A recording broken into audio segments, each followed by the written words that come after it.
नाहमन्यस्य कश्चितो न तं पश्यामि यस्याहं तं न पश्यामि योऽयम्। संसार में ऐसा कोई नहीं है जो मेरा हो सके, और ऐसा भी कोई नहीं है जिसका मैं हो सकूं। भगवान कहते हैं शरणागति उसकी ग्रहण करना चाहिए जिसमें सार्थकता हो, जो शरण्य हो। निर्बल की शरणागति करोगे तो शरणागति व्यर्थ जाएगी। रामचंद्र भगवान समुद्र की शरण में गए, भगवान राम की शरणागति व्यर्थ गई। 3 दिन तक बैठे रहे, हाथ जोड़ करके समुद्र से प्रार्थना करते रहे। समुद्र ने बात ही नहीं की, और जो अग्निबाण का संधान किया सो स्वयं ही लुटता हुआ शरण में आकर के गिर पड़ा। तो निर्बल और असमर्थ की शरणागति व्यर्थ ही जाती है। किसी ने बड़ी धुन में गीत सुनाया और हम उसके दीवाने हो गए। अब तो हम महाराज आपके ही साथ रहेंगे, आप इतना बढ़िया गीत गाते हैं, आप इतने बढ़िया कथा श्रवण कराते हैं, हमारा चित्त ही चुरा लिया। अब सबको छोड़ करके उसके पीछे पागलों की तरह दीवाने पड़े रहे।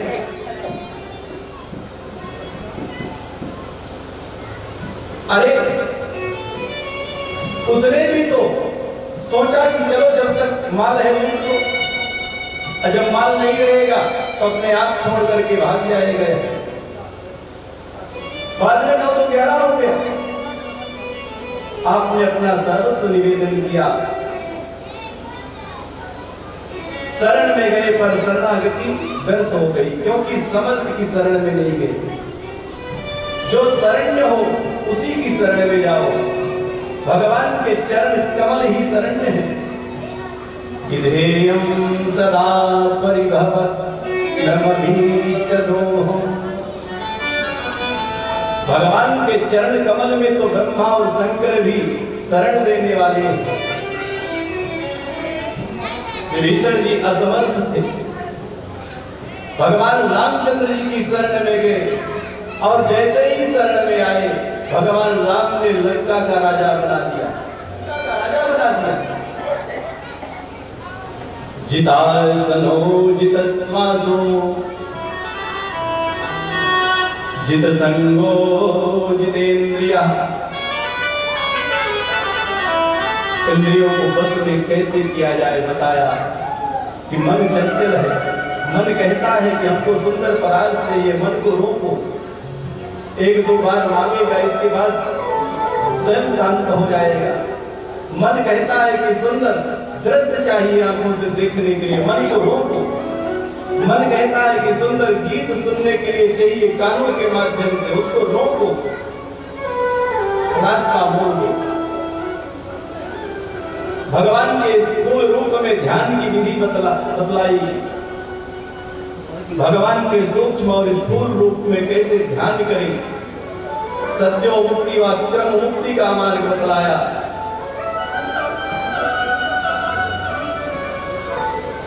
और भगवान नारायण की कृपा।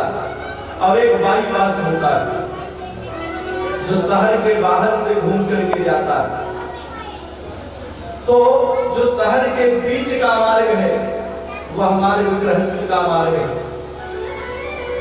गृहस्थी में बड़े जंजाल है, गृह कार्य नाना जंजाला। तो जो शहर के बीच का मार्ग है गृहस्थ धर्म का पालन करते हुए जाने का मार्ग है। यदि शहर के बीच से जाएंगे तो तमाम जाम मिलेंगे, जगह जगह पर ट्रैफिक मिलेगा। और यदि बाईपास से जाएंगे तो कोई जाम नहीं, कोई जाम नहीं। मस्ती से चले जाओ। तो बाईपास का मार्ग है संन्यास का मार्ग। संन्यास धर्म स्वीकार कर ले और बाईपास से निकल जाए।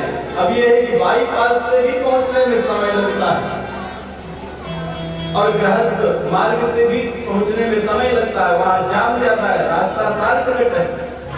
क्योंकि सब धर्म गृहस्थ धर्म पे ही आश्रित है। यदि गृहस्थ धर्म ना होता तो संन्यास धर्म कहां से होता, सन्यासी कहां से होते। इसलिए गृहस्थों के लिए बहुत बड़े बड़े नियम बताए गए हैं, कड़े कड़े नियम लागू किए गए हैं। क्यों? क्योंकि गृहस्थों के यहाँ से ही बड़े बड़े संत महात्मा निकलते हैं। गृहस्थों के यहाँ से ही तो पैदा होकर के संत महात्मा बनते हैं, कोई आकाश से थोड़ी आते हैं। तो कामः सर्व कामो वा मोक्ष कामोदारति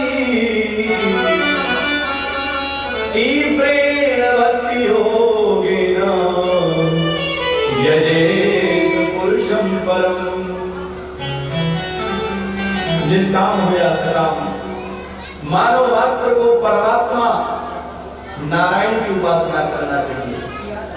क्योंकि अब मानव शरीर उपासना के लिए ही मिला है। जो मानव तन पाकर के प्रभु की आराधना नहीं करते वह मानव पशु तुल्य है। ऐसा भागवत कहती है कि स्वविद्वराष्ट्रखरैः संस्तुतः पुरुषः पशु। पहली उपमा कुत्ता से किया, जो संसार में केवल विषयों में ही रमे रहते हैं, छोटी छोटी बातों में आपस में लड़ते झगड़ते हैं, एक दूसरे को गाली गलौज करते हैं, उसको कुत्ते से उपमा दी गई। जिस प्रकार कुत्ता दूसरे मोहल्ले का कुत्ता आपके मोहल्ले में आ जाए तो आपके मोहल्ले वाला कुत्ता तुरंत भौंकने लगे, उसी प्रकार एक मानव एक भाई जैसे हम भौंकते हैं वैसे ये भी भौंक रहा। न जाने कितना बड़ा पेट है, न जाने कितना बड़ा पेट है, कितनी तृष्णाएं हैं, अशांत ही नहीं होती।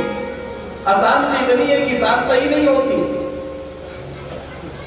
क्या उचित है क्या अनुचित है सब कुछ साथ कर रख दिया। दूसरी उपमा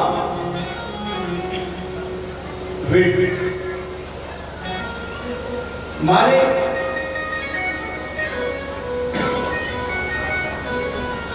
ग्रामीण